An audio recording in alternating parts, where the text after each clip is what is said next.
Bismillahirrahmanirrahim. Assalamualaikum warahmatullahi wabarakatuh.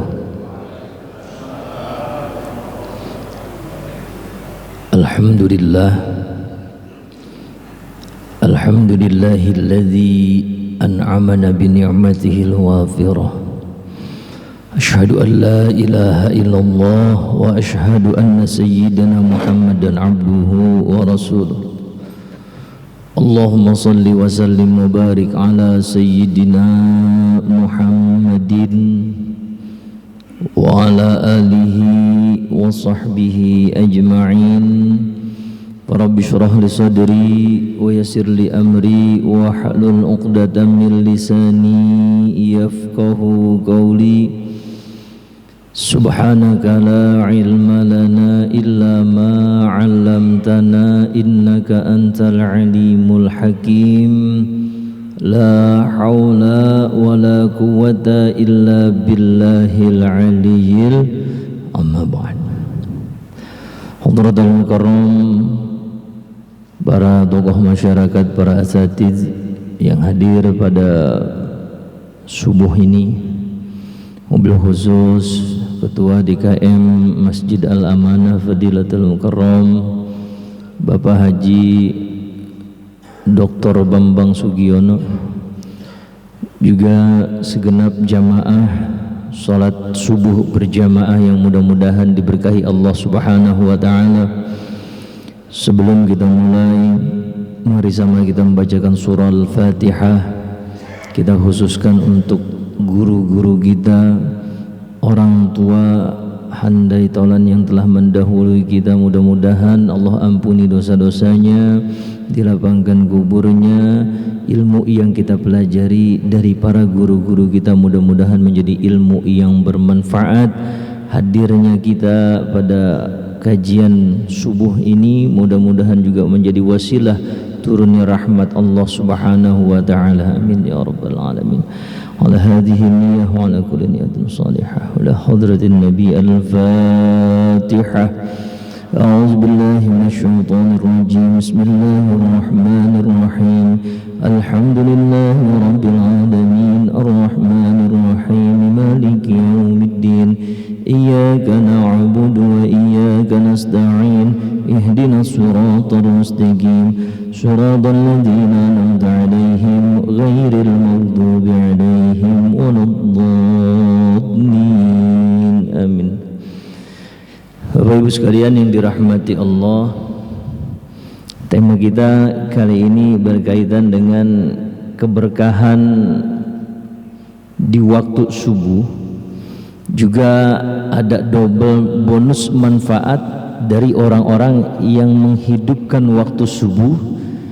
Itu ternyata juga berdampak kepada sisi psikologis kita, dan ini semakin meyakinkan dan semakin menguatkan keimanan kita bahwasanya Islam itu memang betul-betul satu-satunya agama yang turunnya dari Allah Subhanahu wa taala. Karena 1400 tahun yang lalu belum ada kajian-kajian tentang neuroscience. Bagaimana fungsi otak kita itu, Al-Quran sudah memberikan solusi dan ajaran Islam sudah menuntun kita ke arah itu.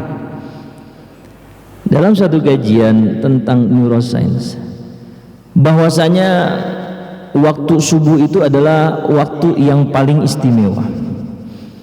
Karena di antara waktu tahajud dengan waktu subuh itu, otak kita itu berada pada satu frekuensi yang cukup tenang. Maka orang-orang yang melaksanakan sholat subuh, artinya dia sudah memulai kehidupannya dengan otak yang tidak terkontaminasi dengan stres dan pemikiran-pemikiran duniawi. Dalam istilahnya itu belum mencapai frekuensi beta. Frekuensi beta ini frekuensi otak di mana kita itu sudah mulai memikirkan tentang duniawi dan terkontaminasi oleh stres-stres beban. Makanya orang yang rajin sholat subuh itu kalau ibarat komputer, dia itu setiap hari di reset. Dari subuh ketemu subuh, dari subuh kita mulai dengan awal yang baik, kemudian masuk waktu zuhur, asar, maghrib sampai isya, kita banyak melakukan aktivitas, banyak otak kita ini terkontaminasi oleh hal-hal dan pemikiran-pemikiran negatif. Masuk kembali waktu subuh, kita melaksanakan sholat subuh, ini mereset kembali otak kita untuk kembali refresh. Makanya firman Allah Subhanahu wa taala, wa minal laili fatahajjad bihi nafilatan lak asa ayyab'atsaka rabbuka maqaman mahmuda. Ayat ini berbicara tentang salat tahajud, qiyamul lail, yang waktunya itu hampir berdekatan dengan waktu subuh. Wa minal laili fatahajjad bihi nafilatan lak asa ayyab'atsaka rabbuka maqaman mahmuda. Dan orang-orang yang menunaikan ibadah di malam hari, qiyamul lail, sholat tahajud, dia rajin sholat subuhnya berjamaah, Allah janjikan asa ayyab'atsaka rabbuka maqaman mahmuda, Allah yang akan mencarikan tempat baginya, tempat yang mulia di dunia, lebih-lebih mulia di akhirat. Kalau kita yang mencari kemuliaan, Pak, itu sulit. Tapi ini Allah yang memuliakan dan Allah yang menempatkan kita. Sejarah membuktikan, di balik kesuksesan para tokoh dan sahabat pada masa Rasulullah SAW, ada ibadah dan amalan-amalan yang mereka rutinkan dan istiqomahkan. Di antaranya sholat tahajud. Sayyidina Umar Ibn Khattab itu salah seorang sahabat yang terkenal tegas, keras, gagah di medan perang, singa padang pasir, nggak kenal takut saat berperang. Tapi saat masuk waktu malam di sepertiga lail, beliau hatinya dengan lembut dan mudah meneteskan air mata. Ternyata inilah yang menjadi kesuksesan Sayyidina Umar bin Khattab. Dan begitu juga para sahabat-sahabat yang lain. Kalau kita sering berdiskusi dengan para alim ulama kita dulu, ternyata di antara rahasia-rahasia mereka adalah istiqomah qiyamul lail. Jadi dalam tubuh kita itu, Pak, ada yang disebut namanya hormon kortisol. Hormon kortisol ini diproduksi lewat dari tengah malam. Hormon kortisol ini terkait dengan emosional kita, Pak. Makin banyak hormon kortisolnya, kita itu makin mudah emosi, makin gampang tersulut amarah. Ternyata gerakan-gerakan kita di sepertiga malam yang melaksanakan sholat itu, kita takbir, kita ruku, sujud, kemudian tumaninah, itu saat sujud di sepertiga malam itu, darah itu mengalirkan darah ke otak yang kemudian merefresh kembali otak kita, dan gerakan-gerakan itulah yang menurunkan produksi hormon kortisol, menekan. Makanya wajar, korelasinya jelas. Orang yang rajin sholat malam, qiyamul lail, dia istiqomah subuhnya tidak terlambat, itu hormon kortisolnya itu lebih rendah. Artinya apa? Mereka ini lebih tenang, tidak gampang emosional, dan fakta membuktikan bahwasanya orang-orang yang lebih tenang menghadapi masalah itu lebih mudah sukses dan lebih mudah menghadapi masalah-masalah kehidupan. Makanya wajar kalau dalam ayat tadi ini logikanya jelas. Allah akan menempatkan orang-orang yang rajin qiyamul lail ini ke tempat yang mulia. Logikanya jelas, disupport oleh jiwa yang tenang. Ketenangan pikiran ini kan yang kemudian akan melahirkan ide-ide yang cemerlang dan kemudian menimbulkan apa? Kemudahan-kemudahan dalam menghadapi masalah dan jalan kehidupan. Makanya ini semakin meyakinkan kita, Pak. Harusnya semakin bertambah iman kita dan meyakini bahwasanya betul-betul Allah itu sudah mempersiapkan segala sesuatunya buat kita. Allah yang menciptakan manusia, Allah yang menciptakan kita, Allah juga yang menciptakan apa? Buku petunjuk yang harus kita ikuti. Cuma terkadang emosi, nafsu kita itu lebih cenderung untuk apa? Mendorong dan menggiring kita untuk jauh dari aturan-aturan Allah Subhanahu wa ta'ala. Dalam surat Al-Isra ayat 78, firman Allah Subhanahu wa ta'ala, aqimis salata liduluki syamsi ila ghasaqil lail wa qur'anal fajr inna qur'anal fajri kana mashhuda. Artinya kumpulnya kita untuk melaksanakan ibadah subuh ini, sholat subuh berjamaah ini disaksikan langsung oleh malaikat. dan orang-orang yang mengaku beriman kepada Allah. Innal ladzina qalu rabbunallah summa istaqamu tatanazzalu alaihimul malaikah. Orang-orang yang mengaku dia beriman kepada Allah, mengaku dia meyakini Allah sebagai satu-satunya Tuhan di muka bumi, tatanazzalu alaihi summa istaqamu, kemudian dia istiqomah menjalankan perintah-perintah Allah, menjauhi larangan-larangan Allah, tatanazzalu alaihimul malaika, maka malaikat akan turun tatanazzal. Dalam bahasa Arab turun itu nazala yanzilu, turun. Tapi kalau tatanazzal itu turunnya itu tanazzala yatanazzalu, itu turunnya berbondong-bondong Pak, enggak berhenti-berhenti, enggak cuma sekali turun. Tatanazzalu alaihimul malaika. Bayangkan Pak, kita kalau dijaga bodyguard aja kemana-mana udah pede. Jalan di jalan raya dikawal fatwal pede kita. Ini tatanazzalu alaihimul malaika, kemana-mana kita dikawal, dijaga oleh malaikat luar biasa. Ini satu keutamaan yang hanya Allah berikan kepada orang-orang yang istiqomah. Salat subuh kita berjamaah, ini juga pada masa Rasulullah Shallallahu Alaihi Wasallam menjadi satu tolak ukur kejujuran kita, kejujuran iman kita kepada Allah Subhanahu Wa Taala. Karena satu hari Rasulullah Shallallahu Alaihi Wasallam beliau pernah menyampaikan, "Athqalas salat 'alal munafiq salatul isya wa salatul fajr." Salat yang paling berat untuk orang-orang yang munafik itu ada dua.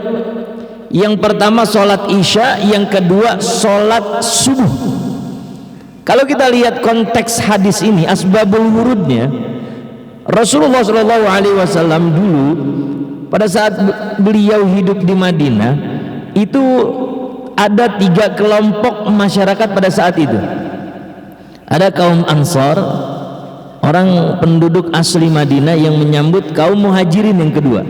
Kaum muhajirin ini orang-orang yang hijrah bersama Rasulullah Shallallahu Alaihi Wasallam dari kota Mekah ke kota Madinah. Dan golongan yang ketiga ini kaum munafik yang dipimpin oleh Abdullah bin Ubay bin Salul.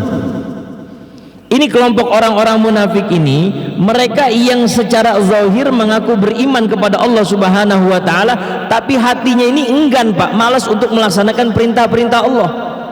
Maka hadis tadi kata Nabi itu yang menjadi pembeda antara orang pada saat itu yang betul-betul beriman dan yang memang munafik keimanannya. Karena memang sholat isya dan sholat subuh ini Pak paling berat godaannya pada masa itu. Sholat isya ini kan waktu dimana enaknya kita rebahan, tiduran, istirahat. Dan itu orang-orang munafik itu sangat berat untuk melaksanakan sholat isya. Maka ini yang menjadi pembeda antara mukmin yang jujur keimanannya kepada Allah dengan mereka yang munafik keimanannya kepada Allah. Sholat subuh pun begitu. Ini sholat yang cukup berat. Orang tengah terlelap tidur, ngantuk, beristirahat, kita harus bangun melaksanakan sholat subuh. Ini bukti cinta kita kepada Allah Subhanahu Wa Taala. Karena dalam ilmu tasawuf, cinta itu butuh pengorbanan Pak. Yang kita korbankan adalah waktu istirahat kita, rasa nyaman kita saat tidur, demi apa? Demi cinta kita kepada Allah Subhanahu Wa Taala. Di kita ibadah tuh memang awalnya melaksanakan ibadah tuh sebagai satu kewajiban. Kita melaksanakan perintah Allah sebagai satu keharusan. Tapi kita harusnya mulai nih dari sekarang kita belajar naik level sedikit. Ibadah kita kepada Allah bukan ibadah yang transaksional lagi, naik levelnya. Maksudnya gimana ibadah yang transaksional? Masih banyak mengharapkan pahala, masih hitung-hitungan pahala dengan Allah. Oh kalau saya melaksanakan sholat subuh berjamaah pahalanya 27 kali lipat, itu bagus. Tapi kalau kita naik sedikit tingkat kualitas keimanan kita, ini akan lebih baik. Kualitas yang kita kedepankan adalah semata-mata karena cinta kita kepada Allah. Saat kita melaksanakan sholat subuh, kita merasa hati kita ini senang, ini waktu yang ditunggu-tunggu. Kenapa? Karena kita akan menghadap kepada orang yang kita cintai, zat yang kita cintai, Allah Subhanahu Wa Taala. Kalau terkadang ini, kita kalau malam tuh kalau belum tidur, kalau belum sholat isya kayaknya beban banget gitu kan. Kalau udah sholat isya rasanya alhamdulillah enak, udah sholat isya tidur tenang kan, kadang-kadang begitu ya. Ini dibalik Pak, dibalik supaya tingkatan keimanan kita itu sedikit meningkat. Jadi sholat isya itu jangan dianggap sebagai beban. Kayaknya kalau kita udah sholat isya lepas beban, jadi kayaknya sholat tuh jadi beban gitu. Padahal yang harus kita tumbuhkan apa? Cinta. Oh bentar lagi waktu isya, ya Allah kapan sih waktu isya, kapan sih waktu subuh, mulai itu ditanamkan. Bencana yang besar itu Pak, bencana paling besar itu bukan tsunami, bukan gunung meletus, bukan banjir, bukan gempa, bukan longsor. Bencana terbesar buat kita itu saat kita tidak lagi merasakan nikmat saat kita beribadah ini Pak. Nauzubillah. Ada apa dengan hati kita? Kita sholat, kita takbir Allahu Akbar, nggak ada di hati rasa cinta, nggak ada di hati rasa senang, nggak ada di hati ini rasa menikmati setiap bacaan-bacaan yang kita baca. Bahkan kadang kalau kita sholat sendiri pengennya bacanya yang cepet-cepet aja, pengen cepet-cepet keluar. Padahal orang kalau yang namanya cinta bertemu dengan orang yang dicintai ya Bu, biasanya pengennya cepet-cepet atau lama-lama dulu Bu. Lama-lama ya. Dulu zaman dulu itu kan pacarannya nggak kayak zaman sekarang. Kata emak saya cerita begitu. Dulu motong kalau pacaran zaman dulu nggak kayak bocah sekarang, berani bener datang ke rumah orang tuanya, bocah diajak naik motor jalan-jalan ke sono ke sini. Orang dulu mah nggak begitu. Pacarannya gimana? Dulu kan zaman rumah masih bilik ya Pak ya. Tahu bilik nggak? Bambu yang dianyam itu yang buat pagar rumah ya. Datang nih laki-laki ke rumah perempuannya, enggak langsung nemuin, ngambil lidih. Tahu lidih enggak? Lidih yang dari pohon kelapa itu, colosin ke biliknya ya. Ntar dari dalam yang perempuannya narik seret, udah seneng bener Pak rasanya zaman dulu begitu. Kata mak saya, ntar sama yang lakinya ditarik lagi, sama yang perempuannya tarik lagi, lakinya ditarik lagi. Begitu ditarik yang keluar bapaknya. Ternyata dia tarik-tarikan sama bapaknya di dalam, bukan sama pacarnya. Ini kalau kita bertemu dengan kekasih yang kita cintai, sesuatu yang kita cintai, inginnya berlama-lama, maka rasa cinta itu kita tumbuhkan. Salat-salat yang dicontohkan oleh para sahabat zaman dulu itu bukan hanya sekedar banyak-banyakan jumlah rakaat, tapi kualitas daripada salat itu sendiri yang perlu kita bangun. Bukan seberapa banyak rakaat yang mampu kita kerjakan, tapi seberapa nikmat kita mampu menikmati setiap bacaan yang kita baca. Atau jangan-jangan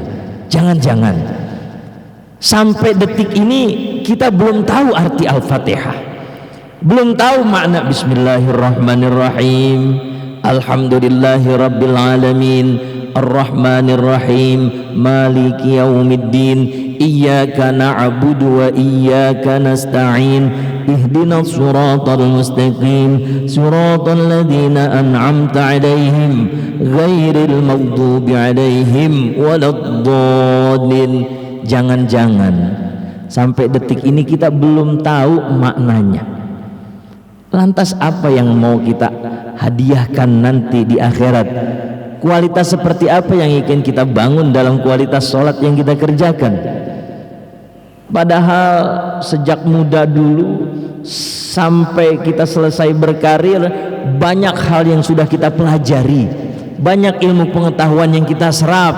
Kita kuliah 4 tahun S1, lanjut S2, lanjut program doktor, lanjut kemudian menjadi seorang profesor. Banyak ilmu yang sudah kita pelajari, tapi mungkin bacaan Fatihah ini yang kelewat. Aduh, udah tua Bang Azid, kayaknya kalau buat bicara fasih agak susah. Yang dilihat oleh Allah bukan hasil, tapi seberapa besar kemauan kita untuk terus berproses dan tumbuh memperbaiki bacaan Fatihah kita. Itu yang dilihat Allah, bukan hasil yang seberapa baik bacaan Fatihah kita itu, tidak. Tapi yang dilihat oleh Allah adalah proses kita. Makanya ini minimal Fatihahnya dulu, karena Fatihah ini adalah apa? Bagian rukun daripada sholat. Minimal kita tahu baca Bismillahirrahmanirrahim dengan nama Allah yang Maha Pengasih lagi Maha Penyayang. Minimal itu kita tahu. Satu hari kita belajar baca Bismillah, besok belajar Alhamdulillahirabbil alamin. Kita perhatikan maknanya satu persatu. Kalau ada tafsirnya syukur-syukur kita bisa mengerti tafsirnya. Minimal setiap bacaan sholat yang kita baca kita paham. Itu yang kemudian akan melatih diri kita untuk menghadirkan rasa khusyuk, rasa nikmat saat kita berdialog dengan Allah Subhanahu wa taala. Saat kita mengucapkan alhamdulillahi rabbil alamin, segala puji bagi Engkau ya Allah Tuhan semesta alam. Hadirkan dalam pikiran dan hati kita, ya Allah, terima kasih ya Allah, terima kasih sampai detik ini Kau izinkan aku sholat. Itu penting, Pak. Karena tidak semua orang itu Allah izinkan sholat, enggak. Hanya orang-orang yang ingin Allah dekatkan kepadanya, Allah berikan hidayah, itu yang diizinkan oleh Allah untuk sholat. Rasa malas itu cara Allah untuk tidak mengizinkan kita datang menemui Allah. Makanya subuh ini kan pembuktian, tadi saya bilang, pembuktian jujurnya iman kita kepada Allah Subhanahu wa taala. Kita bangun dari kondisi nyaman, kita tidur dengan kesadaran sendiri tanpa ada paksaan, dingin yang luar biasa, kita harus kena air wudu, kemudian di tengah rasa kantuk yang luar biasa kita harus takbir, kemudian ruku, kemudian sujud. Ini pembuktian cinta yang murni, iman yang jujur kepada Allah Subhanahu wa ta'ala. Asqalus salat alal munafiq salatul isya wa salatul fajr. Kata Rasul, law ya'lamuna fihima latamanna law ya'lamuna fihima la atuhuma walau hubba. Kalau seandainya, atau kama qala Rasulullah sallallahu alaihi wasallam, kalau seandainya kita ini umat Rasulullah sallallahu alaihi wasallam, kata Nabi, tahu keutamaan dan rahasia di balik sholat isya dan sholat subuh ini, Pak, pasti kita akan mendatangi sholat isya dan sholat subuh itu walaupun dalam keadaan merangkak. Berarti ada rahasia yang tersimpan, Pak. Sampai Rasul mengatakan kita rela merangkak-rangkak, kalaupun kondisi kita sudah tidak mampu lagi, kita rela merangkak-rangkak demi berjamaah sholat isya dan sholat subuh. Ada rahasia tersendiri. Sama seperti Rasul menyampaikan, lau ta'lamu ummati ma fi Ramadan la tamannau an takuna sanah kulluha Ramadan. Kalau seandainya umatku ini tahu keutamaan di bulan Ramadan, maka umatku ini akan berharap 1 tahun penuh itu semua isinya Ramadan. Di balik pahala-pahala yang sudah Allah jelaskan dan Allah berikan gambaran kepada kita melalui Rasulullah, ada satu rahasia yang Allah sembunyikan dalam sholat isya berjamaah dan subuh berjamaah. Artinya apa? Ada kekhususan dan pahala khusus yang Allah berikan kepada orang-orang yang berjamaah di sholat isya dan sholat subuh ini, Pak. Ini ada keutamaan khusus. Sama kayak kita begini, kita mau bangun rumah nih, ada tukang bangunan, Mas, jenengan tolong bangun rumah saya, berapa bayaran hariannya? 250.000 per hari, Pak. Oke, saya bayar 250.000. Tapi dalam hati kita nih, ini kalau tukang kerjaannya bagus, dia ngacinya halus, plesterannya bagus, masang ubinnya rata, masang keramik natnya rapi, ini nanti saya kasih bonus. Itu ada rahasia dalam hati kita yang tukang nggak tahu. Nanti kalau kerjaannya bagus, kita kasih upah lebih. Dalam sholat isya dan sholat subuh pun begitu. Ada rahasia yang Allah nanti berikan keutamaannya, dan itu yang kita terima nanti pada saat kita apa? Menghadap Allah Subhanahu wa ta'ala. Bapak Ibu sekalian yang dirahmati Allah, maka kembali lagi, riset otak pada kita sholat subuh ini, ya, ini seakan-akan meribut kembali otak kita untuk kembali refresh, untuk kembali segar. Jadi orang yang sering berjamaah subuh itu pasti insya Allah tubuhnya akan lebih sehat, pikirannya akan lebih tenang, dan di samping itu ada bonus pahala yang nanti menanti kita di akhirat. Makanya kita banyak-banyak bersyukur, Bu, yang hadir pada subuh ini hanya orang-orang yang dipilih oleh Allah Subhanahu wa ta'ala, orang-orang pilihan Allah yang memang Allah izinkan untuk sholat subuh berjamaah. Konsistensi istiqomah kita, al istiqomah khairun min alfi karamah. Istiqomah itu lebih baik daripada 1000 karamah. Kita kalau punya karamah itu Pak, ada satu kelebihan yang Allah berikan kepada kita. Misalkan kita baca bismillah itu ya, kalau di antara karamahnya itu kita bisa berjalan di atas air. Kelihatannya kan udah sakti bener itu ya. Ada yang lebih bagus dari itu 1000 kali lipat apa? Istiqomah kita sholat subuh. Dimanapun kita berada, usahakan jamaahnya jangan ditinggal. Mau misalkan lagi perjalanan, nggak ada masjid jauh, jamaah dengan istri, atau cari teman untuk sekedar menjadi makmum atau menjadi imam sholat berjamaah berdua, supaya istiqomah dalam berjamaahnya. Jadi yang mendatangkan karomah dan rahmatnya Allah itu apa? Istiqomah, istiqomah, konsistensi. Nah, terakhir, rahmat Allah Subhanahu wa taala ini akan Allah berikan kepada orang-orang yang memang dia senantiasa istiqomah di dalam menjalankan perintah Allah, dan satu lagi, meninggalkan larangan Allah. Iya. Jadi di samping kita fokus untuk melaksanakan perintah, ada larangan-larangan yang memang harus kita maksimalkan untuk mampu kita meninggalkan larangan-larangan tersebut. Ta'muruna bil ma'ruf wa tanhauna 'anil munkar. Ini kedua-duanya harus berjalan seiring-seirama. Saat kita mampu mengajarkan, memberikan nasihat kebaikan kepada orang, maka upayakan pula kita tanha 'anil fahsya'i wal munkar. Jadi jangan mentang-mentang, oh saya udah sholat subuh setiap hari, udah jamaah 5 waktu, saya nggak pernah tinggal. Di lingkungan kita ada anak-anak muda yang sering kumpul mabuk-mabukan, nggak pernah kita tegur. Itu pun bagian daripada keimanan, Pak. Jadi di samping kita melaksanakan perintah Allah, tanha 'anil fahsya'i wal munkarnya juga itu perlu. Di lingkungan kita ada kelihatan tempat-tempat yang memang berpotensi menjadi berkumpulnya orang-orang untuk berbuat maksiat, kita harus ambil tindakan. Minimal kalau tidak punya kuasa, sampaikan ini kepada orang-orang yang berwenang untuk memberikan apa? Satu aturan untuk melarang perkumpulan tersebut misalkan. Kalaupun itu kita tidak mampu, tanamkan dalam hati kita untuk mengingkari bahwasanya perbuatan itu tidak benar. Jadi tidak lantas kita cuek, tidak lantas kita tidak peduli. Kepedulian itu pun bagian daripada iman. Kepedulian kita untuk mencegah orang lain berbuat munkar itu pun bagian daripada iman. Saat kita melakukan satu perintah, itu setengah iman kita, kemudian kita menyempurnakannya dengan apa? Mencegah orang lain dari perbuatan keji dan munkar.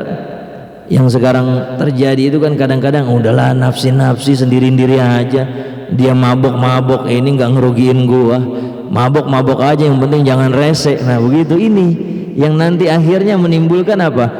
Egosentris, mengikis kepedulian sosial kita. Akhirnya apa? Memutuskan hablum minan nas kita ini tidak akan maksimal kalau egosentris itu akan terus terbangun.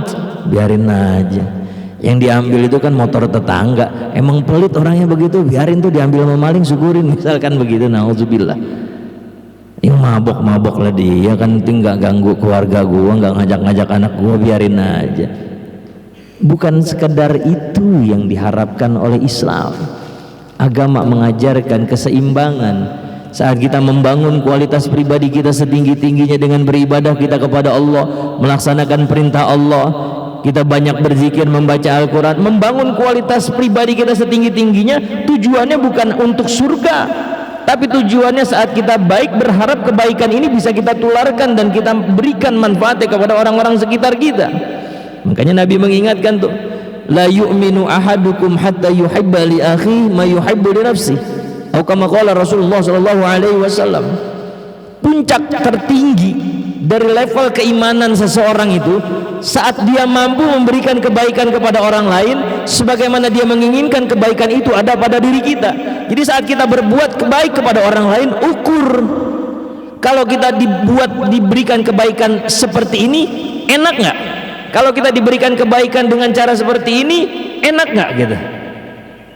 Contoh, mohon maaf, yang sudah berlalu biar berlalu, tapi mudah-mudahan ini menjadi pelajaran buat kita, Pak. Sering saya menyaksikan kalau bulan Muharram itu kan banyak santunan yatim, betul ya? Ya, katanya bulan Muharram itu lebaran yatim, santunan yatim. Kita undang 1000 anak yatim, santunan besar-besaran. Akhirnya apa? Anak yatimnya dijejer di depan panggung. Tujuannya baik, menyantuni anak yatim. Tujuannya baik, berbuat baik kepada anak-anak yatim. Tapi mungkin caranya yang perlu kita pikirkan ulang. Anak yatim dijejer di depan. Lalu MC bilang, baik, untuk acara selanjutnya adalah santunan kepada anak-anak yatim, fakir miskin dan para duafa. Pernahkah kita berpikir bahwasanya anak kita yang lengkap orang tuanya, dia punya ibu dan bapak, kalau dihadapkan di depan orang banyak kemudian dia bilang inilah orang-orang yang tidak mampu, yang fakir miskin, yang butuh bantuan, pernahkah kita merasakan bagaimana mental mereka? Sudahlah ini anak yatim ini kehilangan ibunya, sudahlah anak-anak piatu ini kehilangan ayahnya, mental mereka harus tertekan, sudahlah hidup mereka susah, tertekan dengan kehidupan yang sulit, harus kita tambah lagi beban psikologis mereka dengan mengatakan di depan umum bahwasanya inilah mereka anak-anak fakir miskin, anak-anak yatim yang akan kita berikan santunan. Padahal tujuan kita baik, Pak, untuk memberikan santunan. Oh Bang Aziz, katanya kan kalau kita santunan anak yatim itu ya harus ngusap palanya, karena setiap helai rambutnya itu adalah pahala. Jadi kalau kita usap pahalanya makin banyak pahalanya. Lah sekarang kalau yatimnya botak bagaimana? Nggak ada pahalanya. Yang dimaksud mengelus pahala itu artinya memberi dengan kasih sayang, memberi dengan cara yang baik. Memberi tidak hanya memberi uang, memberi dengan kasih sayang. Maksudnya bagaimana? Kita menyantuni dalam bentuk uang sebagai bentuk bantuan untuk pendidikan mereka misalkan. Tapi juga kita perhatikan sholatnya. Saat anak-anak yatim ini tidak sholat, kita tegur. Saat anak-anak yatim ini tidak mengaji, kita tegur supaya dia sholat, supaya dia mau mengaji. Ini memberi dengan kasih sayang, memberi dengan cara yang baik. Kadang dengan bangganya kita merasa kita yang sudah menolong mereka, kan begitu. Dengan pongahnya kita merasa, oh saya yang punya duit Bang Aziz, saya yang menyantuni mereka, saya yang menolong, saya yang bersedekah kok. Enggak. Wa hal tunsuruna bid-du'afaikum wal fuqara, dan tidaklah kalian itu ditolong oleh para fakir miskin dan anak-anak yatim yang tidak mampu itu. Sebetulnya kita yang sedang ditolong oleh mereka, bukan kita yang menolong mereka. Kok jadi terbalik? Saya yang ngasih duit, saya yang sedekah, kok saya yang ditolong? Ya, karena nanti kita yang dititipkan kelebihan harta oleh Allah, pertanyaannya dua. Kalau ilmu itu pertanyaannya satu, Pak, nanti di akhirat, di mana kau manfaatkan ilmu itu, bagaimana kau manfaatkan ilmu itu. Kalau harta pertanyaannya dua, min aina tuktasabu wa fima anfaqta, dari mana kau dapatkan hartamu dan kemana kau pergunakan hartamu. Pertanyaannya dua. Saya misalkan kalau meninggal nanti saya akan dihisab di hadapan Allah. Aziz, selama di dunia itu harta yang Allah titipkan itu titipan Allah, bukan harta saya, titipan. Makanya banyak harta yang kita miliki apa nggak bisa dibanggakan, cuman titipan Allah sementara.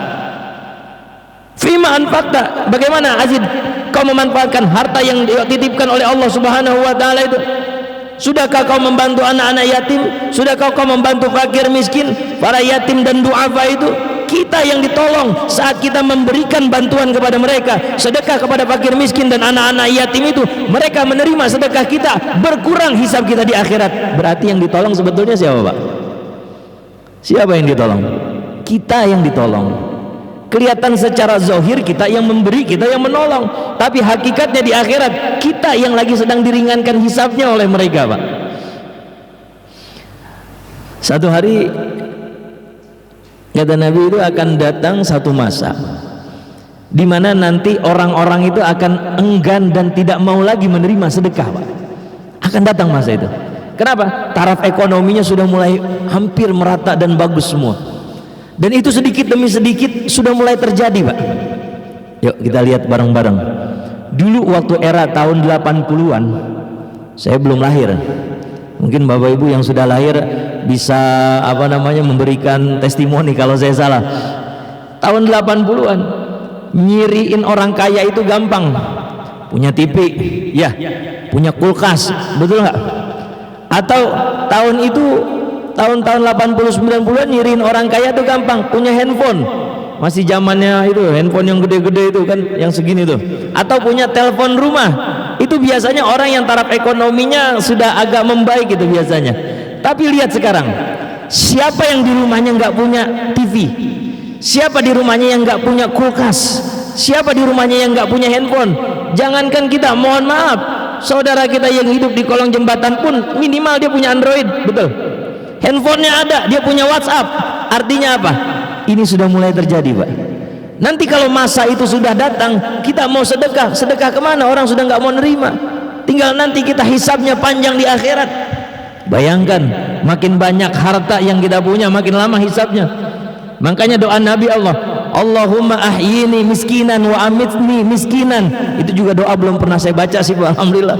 Ya Allah, hidupkan saya dalam keadaan miskin dan wafatkan saya dalam keadaan miskin. Berani doa begitu, Pak? Sampai sekarang saya belum berani sih, Pak, jujur. Ya. Tapi ini memang yang diajarkan Rasul. Bukan nggak boleh kita kaya, silahkan banyak harta, nggak ada masalah. Tapi harta itu nanti akan kita pertanggungjawabkan di hadapan Allah Subhanahu wa Ta'ala. Minimal, sudahkah ada bagian dari harta itu yang kita wakafkan? Itu yang akan kita abadikan nanti di akhirat. Wakaf Quran misalkan, atau kalau ada pembangunan masjid per meternya 1 juta, saya 30 cm, berarti kan cuma 300.000, bener gak? Nggak ada masalah. Paling tidak ada sedikit harta kita yang kita wakafkan, dan itu nanti kan menjadi bekal kita di akhirat. Wakaf itu sebetulnya enak, Pak. Kalau bicara wakaf sedikit saya. Jadi wakaf itu nggak hanya sekedar bicara tentang untuk masjid, sekolah dan lain sebagainya. Ada wakaf-wakaf produktif yang memang itu bisa menghasilkan. Wakaf urunan tanah atau patungan untuk membangun rumah sakit misalkan. Bahkan di Malaysia itu ada wakaf untuk membangun mall, Pak. Hasil daripada mall itu nanti bisa dipergunakan untuk pemberdayaan yatim, membangun rumah sakit, fasilitas umum, memberikan manfaat. Ini wakaf produktif.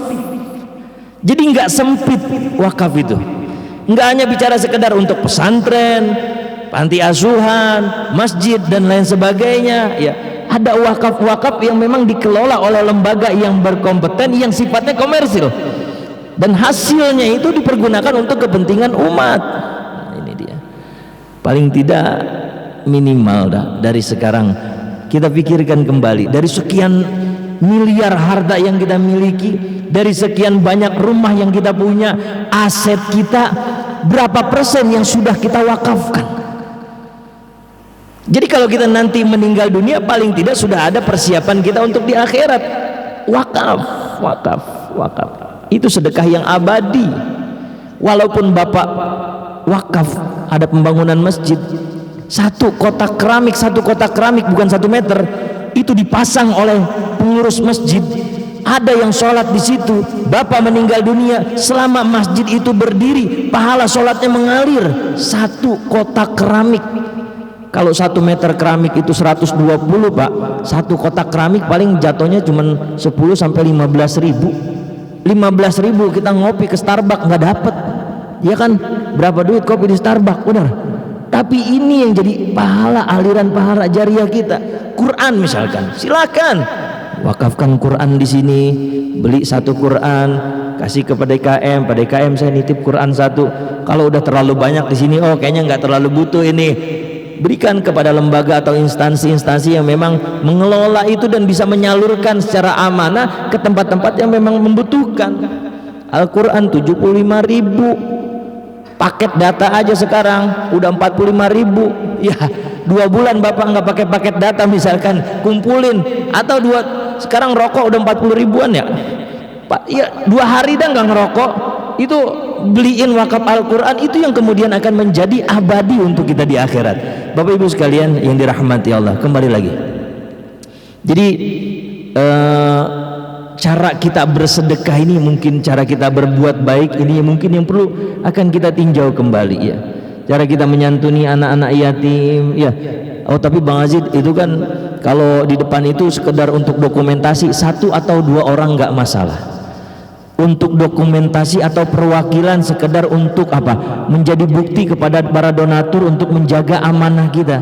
Tapi alangkah baiknya kalau dana itu diberikan kepada mereka dengan cara yang lebih baik ya, tanpa mengusap kepala pun. Insya Allah kalau hati kita sudah niat memberikan kepada mereka, insya Allah pahalanya akan lebih baik. Karena harapan kita adalah apa? Bukan menekan mereka dengan kondisi psikologis yang kemakin menurun gitu Pak. Saya sebagai penutup saya cerita, saya di rumah sama ada anak-anak yatim Pak. Makanya saya berbicara seperti ini ya karena saya merasakan sendiri, dan saya pun dibesarkan di yayasan yatim Pak. Saya merasakan betul saat dulu santunan yatim itu, saya dan teman-teman di panti asuhan dulu itu dijejer. Saya merasakan betul rasa itu Pak. Ayah saya wafat usia saya SMP. Biaya sekolah saya itu ditanggung oleh yayasan yatim Pak. Makanya saya merasakan betul apa yang mereka rasakan. Karena sekarang zamannya sudah online, seringkali saya dapat telepon, Pak, saya mau santunan yatim Pak, saya mau ngundang anak-anak yatim dari yayasan Bapak, tapi tolong ya Pak, saya maunya anak-anak yatim aja Pak, yang usianya masih di bawah usia 15 tahun misalkan, yang belum balik. Saya sampaikan kepada calon donatur itu, kalau mau Bapak seperti itu, silahkan Bapak cari yayasan yang lain. Kebaikan Bapak bukan di yayasan saya. Bukan lagi saya sombong Pak, bukan lagi saya mau menolak donatur, enggak. Tapi saya ingin mengedukasi bahwasanya enggak mentang-mentang punya duit, enggak mentang-mentang mau sedekah seenaknya aja. Kalau sedekah masih pilih-pilih, maunya yang kecil-kecil aja, yang belum balik, yang masih yatim itu. Lantas apa yang sudah dewasa ini berhenti makannya Pak? Yang sudah dewasa ini berhenti dia biaya sekolahnya. Siapa yang mau biayain? Kalau fokus kita hanya kepada yang kecil-kecil aja, nanti kalau mereka tumbuh, siapa yang bertanggung jawab? Ada lagi yang telepon, Pak, saya mau santunan yatim, nanti saya mau ngundang ke rumah. Saya selalu tanya Pak, mohon maaf Pak, ini santunan ngundang ke rumah Bapak, ada amplopnya nggak? Saya selalu to the point Pak. Kadang-kadang calon donatur suka marah, tersinggung. Oh ya pasti ada Pak, saya pikirkan nanti untuk transport dan amplop anak-anak. Begini Pak, tujuan Bapak berdonasi kepada anak-anak itu untuk perbaikan pendidikan mereka. Iya. Kalau gitu kita sepakat, kita sama-sama ingin ada perbaikan pendidikan pada anak-anak yatim ini, betul? Kalau Bapak sepakat dengan saya, silakan alokasikan dana untuk anak-anak yatim itu, transfer langsung ke rekening yayasan. Nanti saya datang bersama anak-anak ke rumah Bapak. Kok begitu Pak? Iya. Tujuannya apa? Supaya nanti Pak, anak-anak kalau dibiasakan, besok santunan, datang dia, sampai di tempat santunan dikasih amplop satu, yang umur 3 tahun, 5 tahun, yang kecil-kecil dikasih amplop. Besok dengar lagi, besok ada santunan, yang di otaknya apa Pak? Yang di otaknya apa? Duit. Yang di otaknya apa? Amplop. Yang salah siapa? Kita yang meracuni mereka dengan hal-hal seperti itu. Padahal kita yang kita butuhkan dari mereka apa? Keikhlasan doa mereka. Kalau di otaknya udah tercampur sama amplop, sama kayak saya misalkan gitu, saya ngajar nih begini, diundang misalkan gitu, saya nanya amplopnya berapa, sekian, saya tahu amplopnya. Besok kalau diundang lagi ke masjid ini, yang di otak saya apa? Amplop. Yang otak saya apa? Duit. Nggak peduli mau jamaah peduli, mau jamaah paham, mau jamaah enggak, materinya apa, yang penting di otak saya duit. Nauzubillah. Itu juga pun begitu. Saya maksudnya adalah tujuannya untuk mengedukasi supaya tidak terkontaminasi otak mereka itu murni dan yang donatur pun akan mendapatkan nilai lebih dari sedekah yang dia berikan. Kenapa? Karena caranya itu mendapatkan pahala yang lebih baik, kebaikan yang melahirkan kebaikan. Begitu maksudnya. Satu kebaikan sedekah melahirkan kebaikan lain. Apa? Mendidik mental mereka untuk tulus ikhlas mendoakan sesama. Tapi kalau sedekahnya dengan cara yang tidak benar, mereka dapat pahala sedekahnya tapi tidak dapat pahala kebaikan yang lahir dari sedekah tersebut. Artinya apa? Sama aja kita mendidik mental anak-anak itu, Pak, di otaknya duit.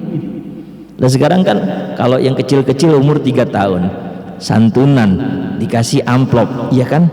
Di otak dia santunan sama dengan amplop, santunan sama dengan amplop, sampai dia balik lagi ke yayasan, kan itu amplop nggak mungkin dia pegang, Pak. Pasti yang mengatur keuangannya itu adalah pengurus. Karena anak umur 5 tahun dikasih uang 100.000 selesai, habis, Pak. Buat jajan, dia beli mobilan, dia beli mainan, dia beli es krim. Tapi kan ada amanah yang diserahkan. Nih 100.000 ini harus diatur dengan baik. Ini yang 3 tahun belum sekolah, biayanya lebih kecil, nggak apa-apa. Yang 100.000 ini bisa dipakai subsidi sulang untuk kakaknya yang sekolah SMP yang butuh lebih banyak, kan begitu. Sama aja, ujung-ujungnya juga ke rekening yayasan, iya kan? Cuman kadang egosentris kita, kayaknya nggak afdol kalau nggak ngasih langsung ke anak, nggak enak katanya gitu kan ya. Padahal tanpa kita sadar kita mendidik dan menanamkan mental mereka apa untuk yang berpikir uang dan uang. Bapak Ibu sekalian yang dirahmati Allah, maka itu sedikit pengalaman aja lah, Pak, dari apa yang saya rasakan selama ini. Mudah-mudahan juga menjadi pelajaran untuk kita semua.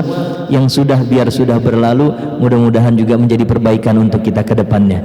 Bapak Ibu sekalian yang dirahmati Allah, ada sesi tanya jawab. Ada. Monggo silakan. Kalau sebelum saya tutup ada 10 menit untuk tanya jawab, silakan. Alas tamam. Baik. Bapak Ibu sekalian yang dirahmati Allah, baik, sebagai kesimpulan pada pagi hari ini, jadi sholat subuh berjamaah ini adalah satu paket lengkap, Pak, komplit. Ada pahala yang besar yang Allah berikan, kemudian ada perlindungan dari Allah Subhanahu wa Ta'ala melalui malaikat yang Allah turunkan untuk menjaga kita, kesehatan yang kita dapatkan di usia mungkin yang sudah sedikit tidak muda lagi ini. Banyak manfaat kesehatan yang perlu kita ambil dari sholat subuh berjamaah ini. Juga membentuk karakter kita untuk mampu berdisiplin dalam kehidupan kita sehari-hari. Oleh karena itu, mari sama-sama kita jadikan sholat subuh ini sebagai identitas kita, pembeda antara iman kita yang murni kepada Allah dengan iman orang-orang yang memang munafik, hanya sekedar mengatakan beriman tapi tidak mau berkorban untuk menyatakan keimanannya itu. Ya, mudah-mudahan ini menjadi panggilan untuk kita. Jangan cuma sekedar kita bangun untuk bekerja, bangun untuk mencari nafkah, tapi juga kita mampu bangun untuk melaksanakan dan membuktikan cinta dan iman kita kepada Allah Subhanahu wa Ta'ala.